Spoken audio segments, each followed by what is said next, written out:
ദിവസം ക്യാമ്പസുകളിൽ വളരെ രസകരമായിട്ടുള്ള ഒരു ചോദ്യമായിട്ടാണ് ഞങ്ങൾ ചെന്നത്. ലജ്ജയ്ക്കിടയില്ലാത്ത നഗ്നത അങ്ങനെയൊന്നുണ്ടോ? Nakedness without shame. കുട്ടികളുടെ ഉത്തരം വളരെ രസകരമാണ്. നമുക്കൊന്ന് കണ്ടു നോക്കാം. ആദ്യം തന്നെ നമ്മൾ നഗ്ന ശരീരം, നമുക്ക് യൂഷ്വലി നമ്മൾ നേക്കഡായിട്ട് നിൽക്കാൻ ആഗ്രഹിക്കുന്നതല്ല, പക്ഷെ നാണക്കേടില്ലാത്ത നഗ്നത എന്ന് പറയുന്ന ഒരു കാര്യം ഉണ്ടാവുമോ? ഏതെങ്കിലും കോണ്ടെക്സ്റ്റിൽ നഗ്നതയ്ക്ക് അവിടെ ഒരു ലജ്ജയ്ക്ക് സ്ഥാനമില്ലാത്ത രീതിയിൽ മനുഷ്യ ശരീരം നഗ്നമായിട്ടിരിക്കാൻ സാധ്യതയുണ്ടോ? സാധിക്കുമോ? അത് ഓൾവേസ് എൻ്റെ അഭിപ്രായത്തിൽ അതൊരു സ്റ്റേറ്റ് ഓഫ് മൈൻഡാണ്. കാരണം നമുക്ക് എക്സാമ്പിളായിട്ട് കുഞ്ഞ് പിള്ളേരെ എടുക്കാം. അവർക്ക് ഒരിക്കലും അതൊരു സ്റ്റേറ്റ് ഓഫ് മൈൻഡാണ്. കാരണം അവർക്ക് ലജ്ജ എന്താണെന്നറിയില്ല. അത് അവരത് ബാധിക്കുന്നില്ല. കാരണം they don't care what other people think എന്നും പറഞ്ഞുകൊണ്ട് നല്ല ബോധ്യം വന്നൊരു ആൾക്ക് അത് ഒരിക്കലും അങ്ങനെ ആയിരിക്കില്ല.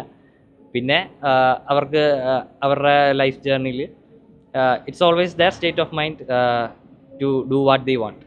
സോ നേക്കഡായിരിക്കുന്നതും അത് ചെയ്യണോ വേണ്ടോ എന്ന് മീൻസ് അവർ കംഫർട്ടബിൾ ആണോ, അതെല്ലാം അവരുടെ ഒപ്പീനിയനാണ്. So I think it's best to leave to every one's opinion, nothing else. ഇപ്പോൾ ഈ നേക്കഡായിരിക്കുക എന്നൊക്കെ പറയുമ്പം ഇപ്പം ബൈബിളിൽ നോക്കുകയാണെങ്കിൽ ആദ്യത്തെ ഹവ്വയെ സൃഷ്ടിച്ചപ്പം അവരെ നഗ്നരായിരുന്നു എന്നാണ് പറയുന്നത്. അപ്പം അത് കഴിഞ്ഞിട്ട് അവർ ആ തിന്മയുടെ വൃക്ഷത്തിൽ നിന്ന് ഫലം പറിച്ചു നിന്നപ്പോഴാണ് അവർ നഗ്നരാണെന്ന് അവർക്ക് മനസ്സിലാകുന്നത്. അങ്ങനെയാണ് ഈ ലജ്ജ എന്നുള്ള സാധനം വരുന്നത്. ഇപ്പം നമ്മളിപ്പോൾ വിചാരിക്കുക ആദ്യത്തെ ഹവ്വയും ആ ഫ്രൂട്ട് പറിച്ച് തിന്നില്ലായിരുന്നു എന്ന് വിചാരിച്ചിട്ട് നമ്മളിപ്പോൾ ഏതാനും തോട്ടത്തിലാണെങ്കിൽ നമ്മൾ നേക്കഡായിരിക്കും. അപ്പം എല്ലാം ഒരു ഇതല്ലേ, ഇപ്പം നമ്മൾ സ്റ്റേറ്റ് ഓഫ് മൈൻഡില്ലേ. അപ്പം അതാണ് എനിക്കതേ പറയാനുള്ളൂ. ഒരാൾ എങ്ങനെയാണ് ചിന്തിക്കുന്നതെന്നുള്ളതാണ് സ്റ്റേറ്റ് ഓഫ് മൈൻഡ്. അത് തന്നെ ആൻസർ സ്റ്റേറ്റ് ഓഫ് മൈൻഡാണ്. വേറൊരു കോണ്ടെക്സ്റ്റ് പറയാം. ഇപ്പോൾ ഞാൻ കുളിച്ചുകൊണ്ടിരിക്കുന്ന സമയത്താണ് ഞാൻ കേൾക്കുന്നത് മുല്ലപ്പെരിയാർ ഡാം പൊട്ടിയെന്ന് ഞാൻ അറിയുക. അപ്പോൾ ഞാൻ സോപ്പൊക്കെ തേച്ചിട്ടിരിക്കുക. അപ്പോൾ ഞാൻ ഡ്രസ്സ് പിന്നെ കുളിച്ച് കഴിഞ്ഞ് തോർത്തി ഡ്രസ്സിട്ട് പോകാമെന്ന് ഓർക്കില്ല, ജീവനം കൊണ്ട് ഓടാനേ നോക്കുള്ളൂ. അപ്പോൾ ഇത് കോണ്ടെക്സ്റ്റ് അനുസരിച്ച് ഇത് വേരി ചെയ്യും. സർ, ഇതൊരു രസകരമായ ഒരു വിഷയം തന്നെയാണെന്ന് തോന്നുന്നു. പക്ഷെ അതിലേക്ക് എനിക്ക് തോന്നുന്നു ഇത് നമ്മുടെ മോഡസ്റ്റിയുമായിട്ട് കണക്റ്റഡ് ആയിട്ടുള്ള ഒരു വിഷയമാണ്. നമ്മൾ കഴിഞ്ഞ എപ്പിസോഡിൽ മോഡസ്റ്റിയെ കുറിച്ച് പറഞ്ഞു, അതുമായിട്ട് കണക്റ്റഡ് ആയിട്ടുള്ള ഒരു വിഷയമാണ്. അത് അങ്ങനെയാണെങ്കിൽ എനിക്ക് കഴിഞ്ഞ മോഡസ്റ്റി ആയിട്ട് ബന്ധപ്പെട്ട എപ്പിസോഡിനോട് ചേർത്ത് വെച്ച് എനിക്ക് സാറിനോട് തീർച്ചയായിട്ടും ചോദിച്ചു. സർ, കഴിഞ്ഞ എപ്പിസോഡിൽ നമ്മൾ കൂടുതലും ഫോക്കസ് ചെയ്തത് സ്ത്രീകളുടെ വസ്ത്രധാരണത്തെ കുറിച്ചിട്ടായിരുന്നു. അത് ഓക്കെ, സ്ത്രീകൾ വസ്ത്രം ധരിക്കുമ്പോൾ നമ്മൾ റിവീലിംഗ് അല്ലാത്ത വസ്ത്രങ്ങൾ ധരിക്കണം. പിന്നെ നമ്മൾ മോഡസ്റ്റിയെ കുറിച്ചും ജനറൽ ആയിട്ട് പറഞ്ഞു. മോഡസ്റ്റി എന്ന് പറഞ്ഞാൽ അത് പുരുഷന്മാർക്കും ബാധകമാണ് എന്നുള്ളത് നമ്മൾ പറഞ്ഞു. കാരണം സംസാരം, പെരുമാറ്റം, ഡ്രസ്സ് എല്ലാം അത് പുരുഷന്മാർക്കും ബാധകമാണ്. പക്ഷേ ഏറ്റവും അധികം നമുക്ക് സംസാര വിഷയമായിരിക്കുന്ന സ്ത്രീകളാണല്ലോ. കൂടുതൽ റിവീൽ ചെയ്യാൻ അവരുടെ ശരീരഘടന ആ രീതിയിലാണല്ലോ. അത് എനിക്ക് തോന്നുന്നു കഴിഞ്ഞ പ്രാവശ്യം നമ്മൾ പറഞ്ഞു. ഞാനൊരു സ്ത്രീ ആയതുകൊണ്ടും എന്നെ കേട്ടുകൊണ്ടിരിക്കുന്ന എല്ലാ സ്ത്രീകൾക്കും വേണ്ടിയിട്ട് ഞാൻ ചോദിക്കുകയാണ്. സർ, ഒരാൾ വസ്ത്രം ധരിക്കുക, എങ്ങനത്തെ വസ്ത്രം ധരിക്കുക എന്നുള്ളതൊക്കെ അവരുടെ സ്വാതന്ത്ര്യമാണ്. ഇപ്പൊ പലപ്പോഴും നന്നായ വസ്ത്രം ധരിക്കുന്ന സ്ത്രീകൾ പോലും ആക്രമിക്കപ്പെടുന്ന ഒരു കാലഘട്ടത്തിലാണ് നമ്മൾ ജീവിക്കുന്നത്. അപ്പം നമ്മൾ അല്പം റിവീലിംഗ് ആയ ഡ്രസ്സ് ഇട്ടത് കൊണ്ടോ അല്ലെങ്കിൽ നന്നായി പൊതിഞ്ഞ് നല്ലതായിട്ട് സംരക്ഷിച്ച് ഡ്രസ്സ് ചെയ്യുന്നത് കൊണ്ടോ പ്രത്യേകിച്ച് വ്യത്യാസങ്ങളൊന്നും അവരുടെ എക്സ്പീരിയൻസിൽ സംഭവിക്കുന്നില്ല. അങ്ങനെയുള്ളപ്പോൾ ശരിക്കും പറഞ്ഞു കഴിഞ്ഞാൽ പുരുഷന്മാർക്കല്ലേ കുറച്ചും കൂടെ നമ്മൾ ഈ ഒരു മോഡസ്റ്റിയുമായിട്ട് ബന്ധപ്പെട്ട് അവർക്കല്ലേ കുറച്ചും കൂടെ അവയർനെസ് കൊടുക്കേണ്ടത്. അവരുടെ സ്വഭാവങ്ങളെയും അവരുടെ ഒരു ഗ്രോത്തിനെയൊക്കെ അല്ലേ നമ്മൾ കുറച്ചും കൂടെ ഒന്ന് സ്ട്രെസ് ചെയ്ത് സംസാരിക്കേണ്ടത്. തീർച്ചയായിട്ടും അങ്കിത, ഇത് എനിക്ക് തോന്നുന്നില്ല എൻ്റെ സംസാരത്തിൽ ഇത് സ്ത്രീകളുടെ മാത്രം പ്രശ്നമാണെന്ന് ഞാൻ ഒരിക്കലും പറഞ്ഞിട്ടില്ല.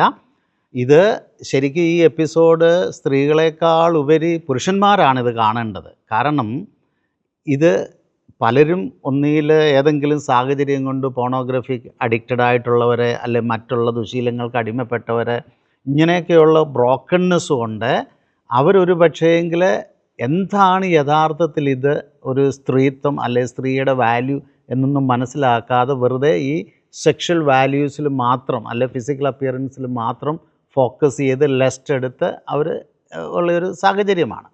ശരിക്കും പുരുഷന്മാർക്ക് നല്ല എഡ്യൂക്കേഷൻ കൊടുക്കേണ്ടതായിട്ടുള്ള ആവശ്യമുണ്ട്. ഞാൻ എൻ്റെ പല ക്ലാസ്സുകളിലും പുരുഷന്മാരും സ്ത്രീകളും ഉള്ള ക്ലാസ്സുകളിൽ പോലും രണ്ടു പേർക്കും ആവശ്യമുള്ള ക്ലാസ്സുകൾ കൊടുക്കുന്നുണ്ട്. പ്രത്യേകിച്ച് പോണോഗ്രഫിയെക്കുറിച്ചൊക്കെ ഞാൻ സംസാരിക്കുമ്പോൾ വളരെ വ്യക്തമായിട്ട്, കാരണം ഏറ്റവും കൂടുതൽ ഇന്ന് പോണോഗ്രഫി സ്ത്രീകൾ ഉണ്ടെങ്കിലും പുരുഷന്മാരുടെ വലിയൊരു പ്രോബ്ലമായിട്ടാണ് പോണോഗ്രഫിയെ പിന്നെ സർവേയിൽ ചിത്രീകരിച്ചിരിക്കുന്നത്. അപ്പോൾ ഇതൊക്കെ ഞാൻ എഡ്യൂക്കേഷൻ കൊടുക്കാറുണ്ട്. അപ്പോൾ ഇത് ഈ ഒരൊറ്റ ക്ലാസ് കൊണ്ട് പുരുഷൻ എഡ്യൂക്കേറ്റഡ് ആകുമെന്ന് ഞാൻ പറയുന്നില്ല. There are lot of things, പ്രത്യേകിച്ച് പോണോഗ്രഫി അതുപോലെയുള്ള ക്ലാസ്സുകളൊക്കെ എടുത്ത് അവയർനെസ് എടുക്കേണ്ടതാണ്. ഇത് ഒരു വ്യക്തിയുടെ മാത്രം പ്രശ്നമല്ല. ഇപ്പം നമ്മൾ ജീവിക്കുന്ന ഒരു സമൂഹമെന്ന് പറയുന്നത് ഇന്ന് വളരെ ക്രിട്ടിക്കലായിട്ടുള്ള ഒരു പോണോഗ്രഫി കൾച്ചറാണ്. ഞാൻ നേരത്തെ പറഞ്ഞിട്ടുള്ളതുപോലെ വിശുദ്ധ ജോൺ പോൾ രണ്ടാമൻ മാർപ്പാപ്പ ഇതിനെ ദ കൾച്ചർ ഓഫ് ഡെത്ത് എന്നാണ് വിളിക്കുന്നത്. അപ്പം റിവീലിംഗ് ഡ്രസ്സ് ഇടാത്ത സ്ത്രീകൾ ആക്രമിക്കപ്പെടുന്നു, വളരെ സത്യമാണ്. ഇപ്പം നമ്മൾ കഴിഞ്ഞ ഈ അടുത്ത കാലത്ത് ന്യൂസിൽ വന്നു, വെസ്റ്റ് ബംഗാളിലൊരു ഡോക്ടർ വളരെ ക്രൂരമായി റേപ്പ് ചെയ്യപ്പെട്ടു, കൊല ചെയ്യപ്പെട്ടു. അത് റിവീലിംഗ് ഡ്രസ്സിൻ്റെ ഫലമായിട്ട് അല്ല. റിവീലിംഗ് ഡ്രസ്സിൻ്റെ ഇവിടെ വീഡിയോയിലും ചിലർ അത് പറയുകയുണ്ടായി. റിവീലിംഗ് ഡ്രസ്സിൻ്റെ ഫലമല്ല, അത് പോണോഗ്രഫിയുടെ ഫലമാണ്. അപ്പോൾ തീർച്ചയായിട്ടും പുരുഷന്മാരെ വളരെയധികം എഡ്യൂക്കേറ്റഡ് ആകേണ്ട ഒരു കാലഘട്ടത്തിലാണ് നമ്മൾ ജീവിക്കുന്നത്. പക്ഷേ അത് നടക്കുന്നുണ്ടോ? അതാണ് നമ്മുടെ അടുത്ത ചോദ്യം. അപ്പം നമ്മൾ പ്രശ്നങ്ങളുടെ നടുവിലാണ് നമ്മൾ ജീവിക്കുന്നത്. പ്രത്യേകിച്ച് ഈ കാലഘട്ടം. ഒരു 10, 25, 30 വർഷം മുമ്പ് നിങ്ങൾക്ക് സ്ത്രീകൾക്കുണ്ടായിരുന്ന സുരക്ഷിതത്വം ഇപ്പോഴുണ്ട് എന്ന് ആളുകൾ അല്ലെ ഗവൺമെൻറ് പറഞ്ഞാലും ശരിക്കും ഇല്ല. ആ സുരക്ഷിതത്വം ഇന്നില്ല സൊസൈറ്റിയിൽ. കാരണം ഈ പലതരത്തിൽ സ്ത്രീകൾ ആക്രമിക്കപ്പെടുന്നുണ്ട്, പ്രത്യേകിച്ച് സെക്ഷലി ഒരുപാട് ആക്രമിക്കപ്പെടുന്നുണ്ട്. എന്നാൽ പഴയ കാലങ്ങളിൽ ഇല്ലായിരുന്നു, ഉണ്ടായിരുന്നു. ബട്ട് ഇതുപോലെ അന്ന് പോണോഗ്രഫി ഇത്ര അഡിക്റ്റഡ് അല്ലായിരുന്നു. അപ്പം നമ്മൾ പ്രശ്നങ്ങൾ നിറഞ്ഞ ഒരു കാലഘട്ടത്തിൽ, ഒരു ലോകത്തിൽ നമ്മൾ ജീവിക്കുമ്പോൾ, ഞാനൊരു ചെറിയ ഉദാഹരണം പറഞ്ഞാൽ, ഒരു വാർ ഫീൽഡ്, ഒരു ബാറ്റിൽ ഫീൽഡാണ് ഇന്നത്തെ ലോകം. കൾച്ചർ ഓഫ് ഡെത്തിൻ്റെ ഒരു ബാറ്റിൽ ഫീൽഡിലൂടെയാണ് നമ്മൾ കടന്നു പോയിക്കൊണ്ടിരിക്കുന്നത്. നമുക്ക് അനുദിനം ബസ്സിൽ യാത്ര ചെയ്യുമ്പോൾ, കോളേജിൽ പോകുമ്പോൾ, അല്ലെങ്കിൽ ട്രെയിനിൽ യാത്ര ചെയ്യുമ്പോൾ, അല്ലെങ്കിൽ എവിടോട്ടേലും നമ്മൾ പുറത്തോട്ടിറങ്ങുമ്പോൾ, ഷോപ്പിങ്ങിൽ പോകുമ്പോൾ, എല്ലാം ഈ ഒരു ബാറ്റിൽ ഫീൽഡിൻ്റെ മണ്ടയ്ക്കൂടെയാണ് നമ്മൾ നടന്നു പോയിക്കൊണ്ടിരിക്കുന്നത്. നമുക്കറിയത്തില്ല എവിടെയൊക്കെയാണ് അപകടം പതിയിരിക്കുന്നതെന്ന്.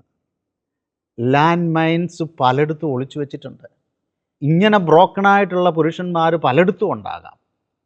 അപ്പോൾ അവരെ നമുക്ക് കൂടുതൽ ഉത്തേജിപ്പിച്ച് നമ്മളെ ആക്രമിക്കുവാനുള്ള ഒരു ഉപകരണമായിട്ട് നമ്മുടെ ഈ ഡ്രസ്സിനെ നമ്മൾ ഉപയോഗിക്കരുത് എന്നേ ഞാൻ പറഞ്ഞുള്ളൂ. പക്ഷേ എനിക്ക് പറയാൻ പറ്റുമോ, അവിടെ എന്നെ ആക്രമിക്കാൻ വരുന്ന ഒരു പുരുഷനോട് എന്നെ തൊടരുത് എന്നും പറഞ്ഞ് നമ്മൾ അവിടെ നിൽക്കാൻ പറ്റില്ല. We need self defence. അപ്പോൾ ഇത് നമ്മുടെ ഒരു സെൽഫ് ഡിഫെൻസാണ്. ഈ ഒരു കാരണം കൊണ്ട് എന്നെ ആക്രമിക്കാതിരിക്കാൻ, അല്ലാതെ തന്നെ ഞാൻ ആക്രമിക്കപ്പെടാൻ സാധ്യതയുണ്ട്. അതുകൊണ്ടാണ് നമ്മൾ land mine everywhere it is there. അപ്പം നമ്മൾ അപകടത്തിൽ അറിഞ്ഞുകൊണ്ട് ചെന്ന് എന്നെ വെടിവെച്ചോ എന്ന് പറഞ്ഞ് നിൽക്കാതെ നമ്മൾ ഒഴിഞ്ഞു മാറാൻ പരിശ്രമിക്കുക. എന്നാലും we have to be careful.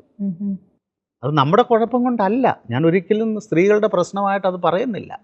പ്രശ്നം മറ്റിടത്താണ്. പക്ഷേ നമ്മളെ സൂക്ഷിക്കുന്നത് കടമ നമുക്കാണ്. അത്രേ ഞാൻ ഉദ്ദേശിച്ചുള്ളൂ. മനസ്സിലായി സാർ. അല്ലേ? അതെ. ഇപ്പോൾ ഇത് ശരിക്കും മനസ്സിലാകണമെങ്കിൽ നമ്മൾ ഈ എപ്പിസോഡിൽ കാണിച്ച് നമ്മൾ നേക്കഡ് വിത്തൗട്ട് ഷെയിം. ഓക്കെ, നമ്മൾ ഉൽപ്പത്തി പുസ്തകത്തിൻ്റെ ആദ്യ ഭാഗങ്ങളിൽ 2-ാം അധ്യായം 25-ാം വാക്യം നമുക്കത് ഇവിടെ കാണാം. സ്ത്രീയും പുരുഷനും നഗ്നരായിരുന്നു, പക്ഷേ അവർക്ക് നാണം തോന്നിയില്ല. ഇത് വളരെ ഇമ്പോർട്ടൻ്റ് ആണ്. നമ്മൾ ഏത് സ്ത്രീയും ഏത് പുരുഷനും മനസ്സിലാക്കേണ്ട വളരെ ഇമ്പോർട്ടൻ്റ് ആയിട്ടുള്ള ഒരു ആസ്പെക്റ്റ് വിശുദ്ധ ജോൺ പോൾ രണ്ടാമൻ മാർപ്പാപ്പ തിയോളജി ദ ബോഡിയിൽ വളരെ വ്യക്തമായിട്ട് original shame, original nakedness, original innocence എന്നൊക്കെയുള്ള ടൈറ്റിൽ അദ്ദേഹം എക്സ്പ്ലെയിൻ ചെയ്തിട്ടുണ്ട്. അപ്പോഴേ എന്താ അവിടെ ശരിക്കും സംഭവിച്ചത് നമ്മളൊന്ന് അനലൈസ് ചെയ്ത് ഒന്ന് ഉൽപ്പത്തി പുസ്തകത്തിൻ്റെ പശ്ചാത്തലത്തിലേക്ക് പോവുക. ദൈവം ആദത്തെയും അവയെയും സൃഷ്ടിച്ചു. അവർ ഡ്രസ്സ് ധരിച്ചുകൊണ്ടാണോ അവർ തോട്ടത്തിൽ നടന്നുകൊണ്ടിരുന്നത്? അല്ല, ദേ വെയർ നേക്കഡ്. പക്ഷെ അവർക്ക് പരസ്പരം അങ്ങോട്ടും ഇങ്ങോട്ടും നാണം തോന്നിയിരുന്നോ? തോന്നിയില്ല. കാരണം എന്താ? എന്തുകൊണ്ട് നാണം തോന്നിയില്ല? അവരുടെ കണ്ണടഞ്ഞിരിക്കുകയായിരുന്നോ? അതുകൊണ്ടായിരിക്കില്ല. പിന്നെന്താ? എന്നാലും ഒരു ഗസ്. നാണത്തിന്റെ ഒരു കാര്യം ഉണ്ടായിരുന്നില്ലായിരിക്കണം അവിടെ. എന്തുകൊണ്ട്? അതാണ് ഞാൻ ചോദിക്കുന്നത്. അവര് പരസ്പരം നോക്കുന്നില്ലായിരുന്നോ? ഉണ്ടായിരുന്നു. പരസ്പരം ആദം അവയെ തിരിച്ചറിഞ്ഞതും നീ സ്ത്രീയാണ്, അവളുടെ ശരീരഘടനയും ശരീരഭംഗിയും ഒക്കെ കണ്ടുകൊണ്ടാണ് ആദം ഭയങ്കര എക്സൈറ്റഡ് ആയിട്ട് വിളിച്ചു പറഞ്ഞു, എൻ്റെ മാംസത്തിൻ്റെ മാംസവും അസ്ഥിയുടെ അസ്ഥിയും, ഇതിന് നിന്നെയാണ് ഞാൻ കാത്തിരുന്നത്. ഞാൻ എൻ്റെ ഭാഷയിൽ പറയുന്നതാണ്. നിന്നെയാണ് ഞാൻ കാത്തിരുന്നത്. നീ എന്നിൽ നിന്ന്, എൻ്റെ നേച്ചറിൽ നിന്ന് എടുക്കപ്പെട്ടത് കൊണ്ട് നിന്നെ സ്ത്രീ എന്ന് വിളിക്കുന്നു. പേര് കൊടുത്തതും മാൻ തന്നെയാണ്. മാൻ, വുമൺ. ചിലരൊക്കെ തമാശന് പറയാറുണ്ട് വുമൺ എന്നുള്ള പേര് കിട്ടിയത് അവയെ കണ്ട് ആദം എക്സൈറ്റഡ് ആയി വാ മാൻ എന്ന് പറഞ്ഞത് അവസാനം അത് ആരോ വുമൺ എന്നാക്കുന്നത്. തമാശയാണ്. പക്ഷേങ്കിൽ ഇതാണ് സത്യം. ഈ ശരീരഘടന മുഴുവനും കണ്ട് അടിമുടി നോക്കിക്കണ്ട ആദം എക്സൈറ്റഡ് ആയി. ഹവ്വായിക്കൊന്നും പ്രത്യേകിച്ച് തോന്നിയില്ല. ഹവ്വായിക്ക് ഒരു ഭയം ഉണ്ടായില്ല. കാരണം ദൈവം സ്നേഹിക്കുന്നത് പോലെ അവർ പരസ്പരം സ്നേഹിച്ചിരുന്നു. അവിടെ പാപത്തിൻ്റെ അംശം വന്നതേയില്ല. ആദത്തിൻ്റെ എല്ലാ നോട്ടത്തിലും, ഇപ്പം നിങ്ങൾ ആദ്യം ഒരു ചോദ്യം ചോദിച്ചല്ലോ, പുരുഷൻ്റെ കുഴപ്പമല്ലേ? ആദത്തിൻ്റെ എല്ലാ നോട്ടത്തിലും പരിശുദ്ധിയുടെ നോട്ടമായിരുന്നു അവന്. അവയെ നോക്കുമ്പോൾ, അവയെ സ്പർശിക്കുമ്പോൾ, അവയുമായിട്ട് ഒരുമിച്ചിരിക്കുമ്പോൾ, അല്ലെ കിടക്കുമ്പോൾ, അതെല്ലാം ഉണ്ടല്ലോ. അവൻ ദൈവം അവളെ സ്നേഹിക്കുന്നത് എങ്ങനെയോ അങ്ങനെയായിരുന്നു ആദം സ്നേഹിച്ചിരുന്നത്. ശരിക്കും പറഞ്ഞാൽ സ്ത്രീയും പുരുഷനും തമ്മിലുള്ള ബന്ധം ദൈവം ഉദ്ദേശിച്ചത് അങ്ങനെയാണ്. അല്ലാതെ പരസ്പരം ലെസ്റ്റ് ചെയ്ത് ഒരാൾ വേറൊരാളെ ഉപയോഗിക്കുക. നമ്മൾ വേറൊരു എപ്പിസോഡിൽ കണ്ടല്ലോ ഉപയോഗം. ഒരു സ്ത്രീയും ഉപയോഗിക്കപ്പെടാൻ ആഗ്രഹിക്കുന്നില്ല. ഇപ്പം അങ്കിത എന്നോട് ആ ചോദ്യം ചോദിച്ചല്ലോ. അപ്പോൾ എനിക്ക് ആ ചോദ്യം തിരിച്ചു ചോദിക്കാനുള്ള, അങ്കിത ഒരു കാരണവശാലും മറ്റൊരു വ്യക്തിയാൽ ഉപയോഗിക്കപ്പെടാൻ ആഗ്രഹിക്കുന്നുണ്ടോ? തീർച്ചയായിട്ടും അല്ല സർ. തീർച്ചയായിട്ടും ഒരിക്കലും അറിഞ്ഞുകൊണ്ടോ അറിയാതെയോ ആഗ്രഹിക്കുന്നില്ല. പക്ഷെ നമ്മൾ ഇത്രയും റിവീലിംഗ് അങ്ങോട്ട് കൊടുത്തു കഴിയുമ്പോൾ we are opening the chances, the field. കാരണം നമുക്ക് അവൻ്റെ ദൃഷ്ടിയെ മാറ്റാൻ പറ്റില്ല. ഇപ്പം ആദം ആദ്യം അവയെ കണ്ടു, ഭയങ്കര സന്തോഷമായി, രണ്ടുപേരും കൂടെ അങ്ങനെ വലിയ സന്തോഷത്തിൽ, സ്വർഗീയ സന്തോഷത്തിൽ ജീവിക്കുക. ദൈവവുമായി ഒരുമിച്ച് സന്തോഷത്തിൽ ദൈവം സ്നേഹിക്കുന്നത് പോലെ പരസ്പരം സ്നേഹിച്ചു. അതുകൊണ്ട് അവർക്ക് ഡ്രസ്സിൻ്റെ ആവശ്യമില്ലായിരുന്നു, അവർക്ക് നാണം തോന്നിയില്ല. പക്ഷേ കുറച്ച് കഴിഞ്ഞപ്പോൾ, തുടർന്ന് നമ്മളങ്ങോട്ട് വായിക്കുമ്പോൾ ഒരു വലിയ മാറ്റം സംഭവിക്കുക. പാപം ലോകത്തിലേക്ക് കടന്നു വന്നു. പാപം ലോകത്തിലേക്ക് കടന്നു വന്നു. അതിൻ്റെ ഫസ്റ്റ് റിയാക്ഷൻ എന്തായിരുന്നറിയാവോ? അവർക്ക് ലജ്ജ തോന്നി. അതുവരെ അവർക്ക് ലജ്ജ തോന്നിയില്ല. പാപം ലോകത്തിലേക്ക് വന്നു, അവർക്ക് ലജ്ജ തോന്നി. എങ്ങനെ? അപ്പം എന്നിട്ട് അടുത്ത ഒരു റിയാക്ഷൻ ഹവ്വായുടെ റിയാക്ഷനാണ്. എന്താണ്? പെട്ടെന്ന് അവിടെ നിന്ന് ഓടി ഒളിച്ചു. കിട്ടിയ ഇലയൊക്കെ എടുത്ത്, അത് അത്തിമരത്തിൻ്റെയോ ഏത് ഇലയാണെന്നൊന്നും അറിയത്തില്ല, ഇലയെടുത്ത് അവളുടെ മാറു മറച്ചു, അവളുടെ നഗ്നത, അവളുടെ ജെനിറ്റൽസ് മറച്ചു. അല്ലാതെ ഫുള്ള് കോട്ട് കുപ്പായം ഉണ്ടാക്കി ഇട്ടെന്നുള്ളതല്ല. അവളുടെ ഏറ്റവും പ്രഷ്യസ് എന്ന് അവൾക്കപ്പം തോന്നുന്നു. കാരണം എന്താ അവൾക്ക് അങ്ങനെ തോന്നാൻ കാരണം? എന്താ തോന്നാൻ കാരണം? കാരണം ഈ പാപം ചെയ്ത് പാപം വന്ന് ഇവർ ദൈവം സ്നേഹിക്കുന്നത് പോലെ സ്നേഹിക്കാനുള്ള ആ കഴിവ് നഷ്ടപ്പെട്ടു. അപ്പോൾ ഒരു പക്ഷേ നമ്മൾ തിയോളജൻസ് പറയാം, ആദത്തിൻ്റെ നോട്ടം അവയെ നോക്കുന്ന ആ നോട്ടത്തിൽ ഒരുപാട് വ്യത്യാസം വന്നു. അതുവരെ നോക്കിയിരുന്ന രീതിയിൽ, സെയിം കണ്ണ്, സെയിം വ്യക്തി, ഒരാൾ മാത്രമേ ഉള്ളൂ, അതുവരെ നോക്കിയിരുന്ന രീതിയിലല്ല ഹവ്വായിക്ക് അത് ഫീൽ ചെയ്തു. ഈ മനുഷ്യൻ എന്നെ എന്താ ഇങ്ങനെ നോക്കുന്നത്? ഇപ്പോഴേ ഇന്നലെ വരെ എന്നെ ഇങ്ങനെ നോക്കാതിരുന്ന വ്യക്തി ഇപ്പോഴെന്താ എന്നെ ഇങ്ങനെ നോക്കുന്നത്? അത് പ്രത്യേകിച്ച് അവളുടെ പ്രധാനപ്പെട്ട ഭാഗങ്ങളിലേക്കുള്ള ആ ആദത്തിൻ്റെ നോട്ടം കണ്ടപ്പോൾ അത് ഭയങ്കരമായിട്ട് ഇപ്പം ചില സ്ത്രീകൾ പറയാറുണ്ട് ഒരു പുരുഷൻ്റെ നോട്ടം ശരിയല്ലെങ്കിൽ പെട്ടെന്ന് മനസ്സിലാക്കാൻ പറ്റും. മനസ്സിലാകാൻ ഇല്ലേ? പറ്റും. പറ്റും സർ. ഇല്ലേ? സ്ത്രീ നമുക്കൊരു സൈക്കോളജി അത് പെരിഫറൽ ആയിട്ടാണെങ്കിലും നമുക്കത് അറിയാൻ അറിയാൻ പറ്റും. ആ പുരുഷൻ എങ്ങോട്ടാ ഗേസ് ചെയ്യുന്നത്, എങ്ങോട്ടാ നോക്കുന്നത്. എനിക്ക് തോന്നുന്നത് that is a general psychology. അതെ അതെ. ഇത് ഹൗവായിക്കും ഉണ്ടായിരുന്നു. ഹൗവായിക്ക് പെട്ടെന്ന് ഫീൽ ചെയ്തത്. ആഹാ. She ran away. ഉം. ലജ്ജ കൊണ്ട് പോയി. എന്നിട്ട് വെറുതെ പോയി ഹൈഡ് ചെയ്യുമല്ല. അപ്പം ആദം ചിന്തിച്ച് ഇതെന്താ പറ്റിയത്?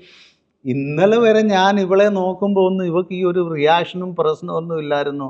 എനിക്കെന്തേലും കുഴപ്പമുണ്ടോ? അപ്പോൾ ആദത്തിൻ്റെ ദേഹത്തേക്ക് നോക്കുമ്പോൾ ആദത്തിന് ലജ്ജ തോന്നുക. അവനും ഇതെല്ലാം എടുത്ത് അവൻ്റെ ജെനിറ്റൽസും അവൻ്റെ നാണം വരുന്ന ഭാഗങ്ങളെല്ലാം മറച്ചു.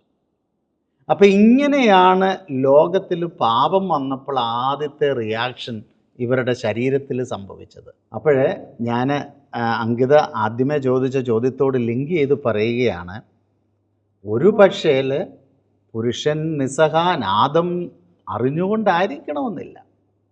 അവൻ്റെ നിസ്സഹായ അവസ്ഥയിൽ, പക്ഷേ പാപം വന്നതോടുകൂടി ദൈവം സ്നേഹിക്കുന്നത് പോലെ സ്നേഹിക്കാനുള്ള കഴിവ് നഷ്ടപ്പെട്ടപ്പോൾ ഹൗവായെ ഉപയോഗിക്കുന്ന മനോഭാവത്തോടുകൂടി ഇവൾ കൊള്ളാവല്ലോ, ഞാൻ വിചാരിച്ചിരുന്നത് പോലൊന്നും അല്ലല്ലോ, ഇന്നലെ വരെ കണ്ടതുപോലെ അല്ലല്ലോ, ഒരു വ്യത്യസ്ത കണ്ണുകളിലൂടെ, ലസ്റ്റിൻ്റെ കണ്ണുകളിലൂടെ അവളെ ഉപയോഗിക്കുന്ന രീതിയിലുള്ള ഒരു നോട്ടം പെട്ടെന്ന് ഹൗവായിക്ക് മനസ്സിലായി. അപ്പോൾ പ്രിയപ്പെട്ടവരെ, ഇത് തന്നെയാണ് ഇന്ന് ലോകത്തിൽ സംഭവിക്കുന്നത്. അന്ന് ആ ഒരു മനുഷ്യൻ, ഒരു പാപം, ഇന്ന് ഞാൻ മുമ്പേ പറഞ്ഞതുപോലെ ബാറ്റിൽ ഫീൽഡാണ് പോണോഗ്രഫി അതിൻ്റെ മൂർധന്യത്തിൽ. അതുപോലെ മറ്റുള്ള എല്ലാ സോഷ്യൽ മീഡിയ ഇൻഡോക്ട്രിനേഷനിലെ പെണ്ണിൻ്റെ കയ്യ്, കാല്, അല്ലെങ്കിൽ പെണ്ണിൻ്റെ ഓരോ അവയവ ഭാഗങ്ങളും വേർതിരിച്ച് ബിസിനസ് ചെയ്തുകൊണ്ടിരിക്കുന്ന, വെർച്വലി ബിസിനസ് ചെയ്തുകൊണ്ടിരിക്കുന്ന ഒരു ലോകത്തിലാണ് നമ്മൾ ജീവിക്കുന്നത്. അപ്പോൾ എത്രത്തോളം മനുഷ്യൻ്റെ നോട്ടം കറപ്റ്റഡ് ആണ് എന്ന് നമുക്ക് മനസ്സിലാക്കാൻ പറ്റും. അപ്പോൾ എനിക്ക് മറ്റേ വ്യക്തിയെ നമ്മൾ കുറ്റം പറഞ്ഞുകൊണ്ടിരിക്കുന്നതിനേക്കാൾ ഉപരി ഹൗവ ചെയ്തതുപോലെ she has to defend herself. ആ ഡിഫെൻസ് മോഡ് ആണ് ശരിക്കും നമ്മൾ ശരിയായിട്ടുള്ള ഡ്രസ്സ് ധരിക്കുകയും നമ്മൾ മറ്റുള്ളവർക്ക്, എന്നാൽ തന്നെ ഞാൻ പറഞ്ഞല്ലോ, danger is there, we are not out of danger. ഇന്നത്തെ കാലഘട്ടത്തിൽ പിഞ്ചു കുഞ്ഞുങ്ങളെ വരെ അവരെന്ത് റിവീലിംഗ് ഡ്രസ്സ് ധരിച്ചിട്ടാണ്, പിഞ്ചു കുഞ്ഞുങ്ങളെ വരെ അവർ ലൈംഗികമായി ചൂഷണം ചെയ്യുകയും പീഡിപ്പിക്കുകയും കൊല്ലുകയും ചെയ്യുന്ന ഒരു ലോകത്തിലാണ് നമ്മൾ ജീവിക്കുന്നത്. അപ്പോൾ ഈ ഒരു അവസ്ഥ നമ്മൾ മനസ്സിലാക്കണം. പക്ഷേ അത് പുരുഷന്മാരുടെ ഒരു പക്ഷേ നിസ്സഹായ അവസ്ഥയായിരിക്കാം. അവരുടെ ഈ പോണോഗ്രഫിയുമായിട്ട് അഡിക്റ്റഡായിട്ട് പല പുരുഷന്മാരും ഷെയർ ചെയ്യുകയുണ്ടായി. അവർക്ക് സ്വന്തം അമ്മയെ പോലും പെങ്ങന്മാരെ പോലും അഡിക്റ്റഡായിട്ടുള്ള വ്യക്തികളെ ആ ഒരു സ്ഥാനത്ത് നിന്നുകൊണ്ട് കാണാൻ പറ്റുന്നില്ല. കാരണം once they get addicted, automatically all the virtual images are coming there in the place of their even their own mother, their own sister. ലോകത്തിലൊരു മനുഷ്യനും ചിന്തിക്കാൻ പറ്റാത്ത വിധത്തിലാണ്. അപ്പോൾ ഇങ്ങനെയുള്ള ഒരു കാലഘട്ടത്തിൽ ജീവിക്കുമ്പോൾ അങ്കിത എനിക്ക് തോന്നുന്നത് നമ്മൾ നമ്മുടെ സേഫ്റ്റി നോക്കുക. നമുക്ക് മറ്റൊരാളെ കുറ്റം പറയാൻ എളുപ്പമാണ്. നിൻ്റെ കുഴപ്പമാണ്, നിൻ്റെ കണ്ണിൻ്റെ കുഴപ്പമാണ്, നിൻ്റെ കണ്ണ് നീ അങ്ങോട്ട് നോക്ക് പറയാൻ എളുപ്പമാണ്. But that's not practicable. അതുകൊണ്ടാണ് കഴിഞ്ഞ എപ്പിസോഡിൽ ഞാൻ കൂടുതലും ആ ഒരു എന്താണ് പെൺകുട്ടികൾ നമ്മൾ ശ്രദ്ധിക്കേണ്ട കാര്യത്തെ, പെൺകുട്ടികൾ ശ്രദ്ധിക്കേണ്ടതിനെക്കുറിച്ച് പറഞ്ഞത്. അത് രണ്ടുപേരുടെ ഉത്തരവാദിത്വമാണ്. അതുപോലെ തന്നെ ഇതാണ് അതിൻ്റെ പിന്നിലുള്ള പ്രധാനപ്പെട്ട കാരണം. സാർ പറഞ്ഞത് എനിക്ക് ശരിക്കും മനസ്സിലായി. അതോടൊപ്പം തന്നെ ആദത്തിൻ്റെയും ഹവയുടെയും കേസ് അതിലേക്ക് തന്നെ തിരിച്ചു ഒന്ന് ചോദിക്കുകയാണ്.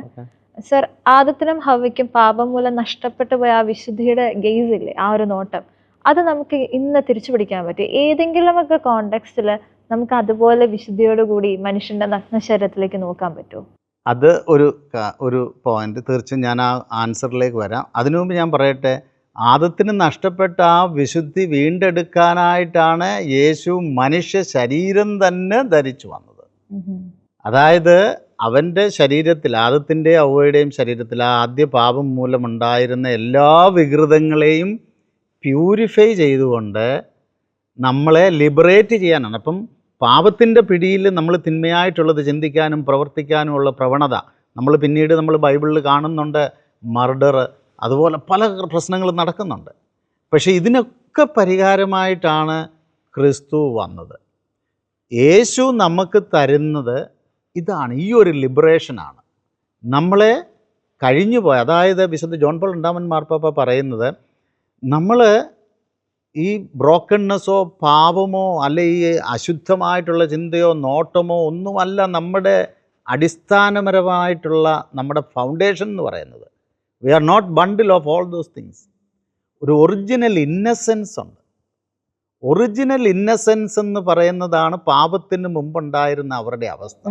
അപ്പം നമുക്ക് പാപം മൂലം നഷ്ടപ്പെട്ടു പോയി പലതുമെങ്കിലും വീണ്ടും ആ ഒറിജിനൽ ഇന്നസെൻസ് സ്റ്റേജിലേക്ക് നമുക്ക് അതേപടി പോകാൻ പറ്റത്തില്ലെങ്കിലും അതിനുവേണ്ടി എല്ലാ പരിഹാരവും ചെയ്തുകൊണ്ട് യേശു വീണ്ടും നമ്മളെ ആ ഒരു ലെവലിലേക്ക് എത്തിക്കുകയാണ്. അതാണ് രക്ഷ എന്ന് പറയുന്നത്, ലിബറേഷൻ എന്ന് പറയുന്നത്.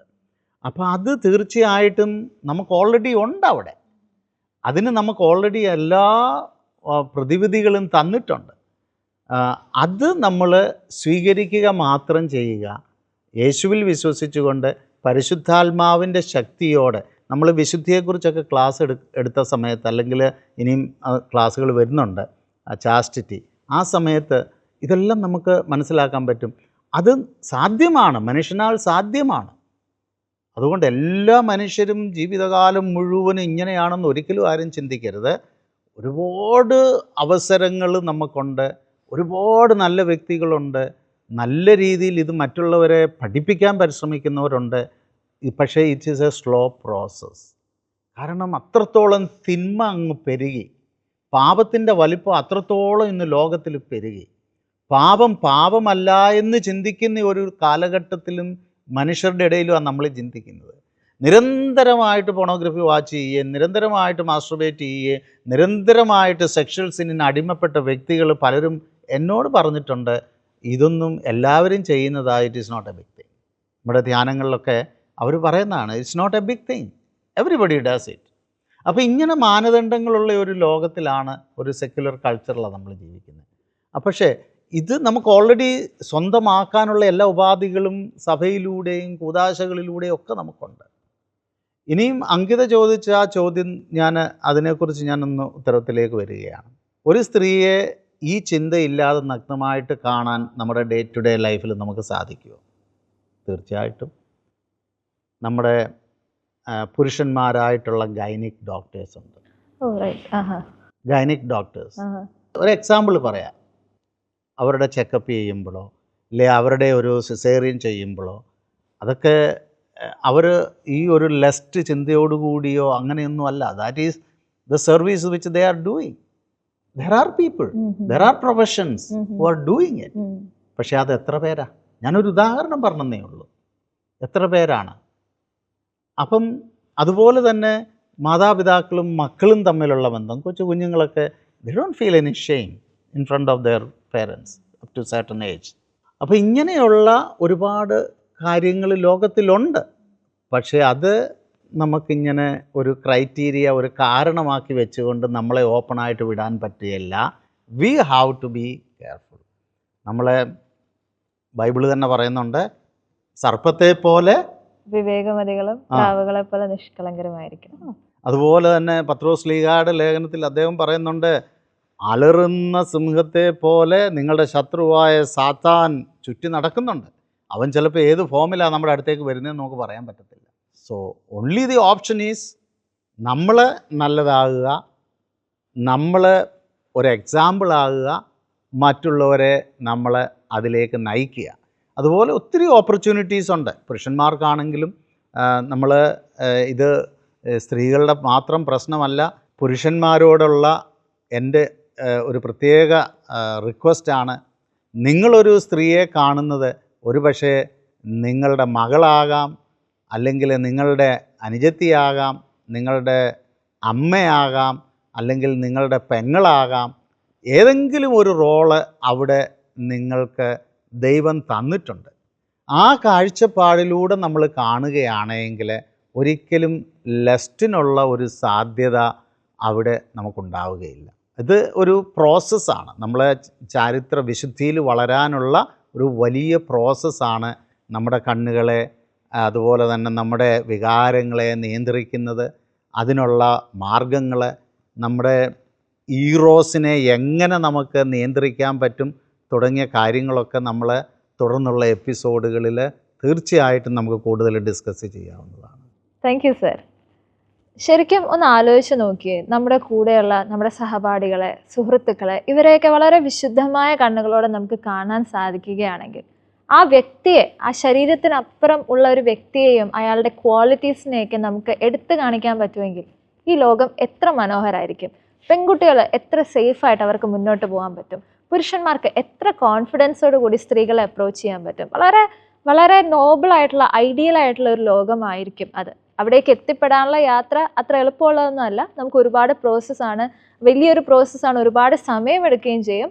പക്ഷേ അതിനുള്ള ഒരു പരിശ്രമമാണ് നമ്മുടെ ഭാഗത്തു നിന്നും ഇനി ഉണ്ടാവേണ്ടത്. അതിനു വേണ്ടിയുള്ള കൂടുതൽ ടിപ്സ്, അതിനുള്ള കുറേ സജഷൻസുമായിട്ട് നമ്മൾ ഇനിയും അടുത്ത ആഴ്ച വരുന്നതായിരിക്കും. അതിനു മുൻപ് നിങ്ങൾക്ക് എന്തെങ്കിലും ചോദ്യങ്ങളുണ്ടെങ്കിൽ ഇമെയിൽ ID പ്രൊവൈഡ് ചെയ്യുന്നുണ്ട്, ഞങ്ങളെ കോൺടാക്റ്റ് ചെയ്യുക. നിങ്ങളുടെ ചോദ്യങ്ങൾക്കുള്ള ഉത്തരങ്ങൾ തരാൻ ഞങ്ങൾ മാക്സിമം ശ്രമിക്കുന്നതാണ്. അടുത്ത ആഴ്ച വീണ്ടും കാണും വരേക്കും നന്ദി.